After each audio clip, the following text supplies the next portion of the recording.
नमस्कार आप सभी का, मैं भव्या कौशिक आज आप सभी का स्वागत करती हूँ युवाओं की मन की बात के पहले एपिसोड में। हमारा भारत देश एक लोकतांत्रिक देश है और इस लोकतंत्र की ताकत होती है जनता के हाथों में। लेकिन इस ताकत की चाबी आखिर है क्या? इस ताकत की चाबी है मेरा वोट। जैसा कि आप सभी इस बात को जानते होंगे कि सरकार ने एक अभियान शुरू करा हुआ है जिसका नाम है मेरा पहला वोट मेरे देश के लिए। और आज इसी विषय पर चर्चा करने के लिए उपस्थित हैं देवराज, जतिन, मानसी शुक्ला और पलक तिवारी। तो मैं अपना पहला जो सवाल है वो बिना किसी देरी के मैं देवराज से पूछना चाहूँगी कि जो यंगस्टर्स हैं वो डेमोक्रेटिक प्रोसेस में उनका पार्टिसिपेट करना कितना इम्पोर्टेंट है और क्यों है इम्पोर्टेंट? पहले तो भव्या आपका धन्यवाद मुझसे यह प्रश्न करने के लिए। तो यंगस्टर्स के लिए डेमोक्रेटिक प्रोसेस खासकर वोटिंग में पार्ट लेना बहुत महत्व रखता है, क्योंकि ये इंश्योर करता है कि उनकी आवाज़ सुनी जाए जो सीधे उनके जीवन को प्रभावित करती है। इलेक्टोरल सिस्टम में पार्टिसिपेट करके वह एक ऐसी सरकार की रचना में योगदान देते हैं जो नागरिकों की ज़रूरतों और उनके दृष्टिकोणों को दर्शाता है। सिविक रेस्पॉन्सिबिलिटी का सेंस बढ़ता है और एक पॉलिटिकल और एक इंक्लूसिव डायनेमिक स्ट्रक्चर क्रिएट होता है। धन्यवाद देवराज। अब मैं अपना अगला सवाल जो है वो मैं जतिन से पूछना चाहती हूँ। तो जतिन, आप हमें ये बताइए कि हम देख सकते हैं कि हमारे जो भारत देश में कितनी सारी अलग अलग गवर्नमेंट पार्टीज़ हैं। तो एक यंगस्टर बहुत ज़्यादा कंफ्यूज हो सकता है जब वो कैसे अपनी कंफ्यूजन को दूर करे और किस पार्टी में वो सही वोट करे। तो इस पे आप थोड़ी रोशनी डालिए। जी भव्या, धन्यवाद। आपने मुझसे ये सवाल पूछा, मैं कोशिश करूंगा कि आपके सवाल का अच्छे से जवाब दूं। ये एक फर्स्ट टाइम वोटर, खासकर यूथ भी नहीं, फर्स्ट टाइम वोटर के लिए काफ़ी बड़ी कंफ्यूजन क्रिएट कर सकता है कि वो किसको वोट दे, क्यों वोट दे और उसका प्रोसेस कैसे हो। तो ये दो लेवल्स पर इसका जवाब दिया जा सकता है। पहला कि आप कैंडिडेट को देखकर बात कर रहे हैं। तो अगर आपको अपने जो आपका लोकल कॉन्स्टिट्यूंसी का कैंडिडेट है उसके बारे में जानना है तो आप इलेक्शन कमीशन की वेबसाइट पर जा सकते हैं। वहाँ पर उससे रिलेटेड उसकी सारी जो वेल्थ है जो उसने एक्यूमुलेट करी है, जो एजुकेशन अचीवमेंट्स हैं, जो उसकी सोशल अचीवमेंट्स हैं, पर्सनल अचीवमेंट्स हैं, जो उसका बैकग्राउंड है, क्या उस पर कोई क्रिमिनल केस है या नहीं है, ये सब इंफॉर्मेशन हमें इलेक्शन कमीशन की वेबसाइट पर मिल जाती है। इसके बाद अगर आपको किसी कैंडिडेट को नहीं but as a national party को चूज करना है फॉर द लोकसभा इलेक्शंस, तो आप 2 से 3 तरीके से वो चीज़ कर सकते हैं। पहला, आप उस नेशनल पार्टी की जो ऑफिशियल वेबसाइट है उधर जा सकते हैं, उनके बैकग्राउंड के बारे में वहाँ से आपको जानने को मिलेगा। फिर आप थोड़ा बहुत हिस्ट्री में रिसर्च कर सकते हैं और उससे भी ज़्यादा जो आप करंट में अगर कुछ करना है तो आप देखिए कि उस जो पॉलिटिकल पार्टी है उसने अपने मैनिफेस्टो में क्या वादे किए हैं और वो उन्होंने पहले उनकी जो लेगेसी है उस पर डिलीवर किया है कि नहीं किया। ये कुछ तरीके हो सकते हैं जिसकी मदद से जो फर्स्ट टाइम वोटर है वो तय कर पाएगा कि उसे किसे वोट देना है, क्यों वोट देना है। धन्यवाद। तो मेरा अगला सवाल होगा मानसी से और मैं उनसे ये पूछना चाहती हूँ कि सोशल मीडिया पे जो भी इंफॉर्मेशन यंगस्टर्स के पास पहुँच रही है वो कैसे पहुँच रही है?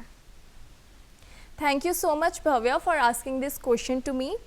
सोशल मीडिया आज के दौर पे एक बहुत अहम भूमिका निभाता है हम यंगस्टर्स तक और बाकी लोगों तक इंफॉर्मेशन स्प्रेड करने में। अब वोटिंग और इलेक्शंस में ये कैसे हमारी हेल्प कर सकता है? एज अ रिस्पॉन्सिबल सिटीज़न अपने देश के, हम अपने सोशल मीडिया को एक बहुत अहम तरीके से यूज़ कर सकते हैं, जैसे कि वेबसाइट्स पे इंफॉर्मेशन डालना, पोर्टल्स करना, पोल्स करना और एजुकेशनल कंटेंट डालना, जिसके थ्रू हम सभी को ये बता सकें कि इलेक्शन और वोटिंग प्रोसेस कैसे किए जाते हैं और रजिस्ट्रेशन कैसे किया जाता है, जैसे कि बहुत लोगों को पता नहीं होता है अभी भी। तो उसके थ्रू हम ये कर सकते हैं। विजुअल कंटेंट डालना वो भी हमारी काफ़ी हेल्प करता है इंफॉर्मेशन स्प्रेड करने में। बाकी बात रही मिस इन्फॉर्मेशन की, तो हमें उन्हीं सोर्सेज से इंफॉर्मेशन कलेक्ट करनी चाहिए जो क्रेडिबल हो और रिलायबल हो। Thank you so much Mansi. तो मेरा अगला सवाल होगा जतिन से और मैं जतिन से ये पूछना चाहती हूँ कि एक युवा कैसे सच और झूठ के बीच का डिफरेंस करे। जी भव्या, आपकी जो सवाल है काफ़ी आप कह सकते हैं महत्वपूर्ण है, क्योंकि ये जो युग है सोशल मीडिया का, और हम सब क्योंकि यूथ की बात हो रही है तो youth is too much connected to social media. ये हमारा आप कह सकते हो कि जो टाइम है वही सोशल मीडिया का है। और सोशल मीडिया पर जैसा कि आप सभी जानते हैं कि इंफॉर्मेशन ओवरलोड बहुत ज़्यादा है, क्योंकि हमारा जो यूथ है वो इंफॉर्मेशन के लिए न्यूज़पेपर या टेलीविज़न से ज़्यादा सोशल मीडिया पर रिलाई करता है, और सोशल मीडिया पर इंफॉर्मेशन ओवरलोड हो जाता है। तो उस इंफॉर्मेशन को रेक्टिफाई करके ये तय करना कि कौन सी इंफॉर्मेशन रियल है और कौन सी फेक है, ये बहुत इम्पॉर्टेंट हो जाता है।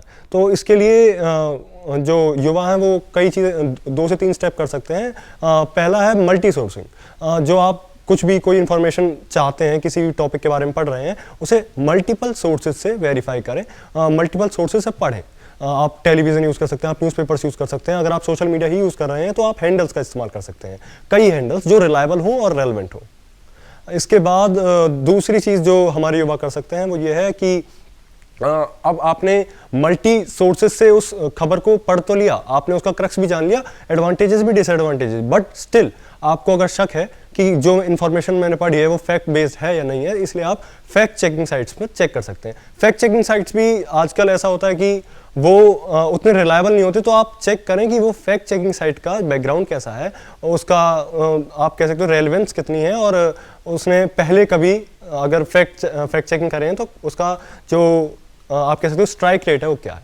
इससे युवाओं को जो फेक न्यूज़ है और जो रियल न्यूज़ है उसे सेग्रीगेट करने में काफ़ी आसानी होगी। Thank you so much Jatin. अब मैं अपना जो सवाल है वो देवराज और पलक दोनों से करना चाहती हूँ। मैं उनसे पूछना चाहती हूँ, क्योंकि वो इस बार पहली बार वोट करेंगे, तो मैं उनसे जानना चाहती हूँ कि वो कितने ज़्यादा एक्साइटेड हैं और वो अपना एक्सपीरियंस भी शेयर कर सकते हैं हमारे साथ। जी भव्या, मैं बिल्कुल चाहूँगा कि अपनी एक्साइटमेंट को शेयर कर सकूँ। मुझे इतना ज़रूर पता चल गया कि अब मुझे जिम्मेदारी के साथ साथ अपने अधिकारों का भी एहसास होने लगा है, और मुझे ये भी लग रहा है कि अब आने वाले समय का भी मुझे आभास हो रहा है। और उसके साथ साथ मुझे आश्चर्य भी हो रहा है कि मेरे एक कदम से मैं पूरे शासन में बदलाव ला सकता हूँ, और हो सकता है वो आने जो समाज है उसमें काफ़ी ज़्यादा बेहतर रूप से उभर कर आए। तो मुझे इस चीज़ को देख के भी काफ़ी खुशी होती है कि मैं पहला वोट देने जा रहा हूँ। तो काफ़ी अच्छा कहा आपने देवराज। मैं भी पहली बार वोट देने जाऊंगी, और ये इसलिए इम्पॉर्टेंट है क्योंकि ये सामाजिक जिम्मेदारियों का एहसास दिलाता है कि हमारी जिम्मेदारियां क्या है समाज को लेकर। साथ ही साथ ये हमारे देश की डेमोक्रेसी में हिस्सा हमारा योगदान देने में मदद करता है, और हमारी वैल्यूज़ और हमारे जो भी विचार हैं उसको आगे रखने में मदद करता है, और ये हमारे देश के निर्माण में हमारा जो भी योगदान है उसमें भी ये अहम भूमिका निभाता है। Thank you so much Palak.